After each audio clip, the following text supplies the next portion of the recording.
All right, let's hear from someone who participated in this conference, and you just heard about him in our report, Elvis Acheampong. Very nice to have you with us. Thanks for coming to our studio. Thank you very much for inviting me here. You are from Ghana. You invented your startup in Ghana. Just how difficult is it to get started there if you have a good idea? Well, I would say for a startup in Ghana or in Africa, to be precise, there are a couple of challenges, but the first I will go for energy. So in Ghana, we recently recovered, or we are still recovering from an energy crisis. And for startups like myself in the industrial manufacturing industry, we require heavy amounts of energy. But I would say it's an opportunity because from the conferences, I've met a couple of people who are into energy for startups. So I think we are rising up now, but energy was one of our major problems before. Now, you've been living in Dresden in Germany for the past 3 years. What's working here better or differently in Germany where you say, OK, we could maybe learn from that?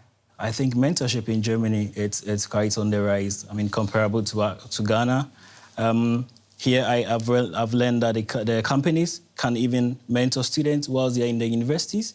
But I think Ghana is yet to catch up on that. So mentorship here as a way of upbringing the younger generation to learn more about startups or managing companies, it's quite on the rise here in Germany. I think Ghana could learn a couple of things from Germany. And what could you learn from your own startup? I think self-confidence is one thing that people need to emulate. I mean, with my colleagues who also came here to study, most of them are thinking of finishing school and getting a job. But I mean, if you're self-confident, you always look at the brighter picture. You finish school, create a job so that the next person can also be employed. You don't have to go back with your certificate looking for jobs and all that. So I think if you are self-confident, it's going to help us, I mean, as the next generation to come. And probably patient as well, if things don't work right away, right? Is that the advice you would give to other people in Ghana? That's right. Patience is also a key as an entrepreneur you need to develop because starting is not easy, I would say, but it's worth to try. You face a couple of challenges, financial crisis. I mean, right. I'm still in this situation, but you need patience because if you believe in your idea, I mean, patience is the way you can help you to get where you want to achieve. Yeah. Now, there was this international conference here in Berlin, AfroLink.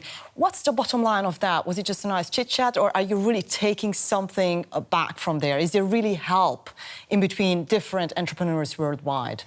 AfroLink, I would say it's a very great initiative from my good friend Moses Akwa. So, I mean, it puts together the startups, the investors, the accelerator programs. So it's like a one-stop package for everything. I mean, you get everything you need, your answers, you get solutions. So I think it's a very good initiative.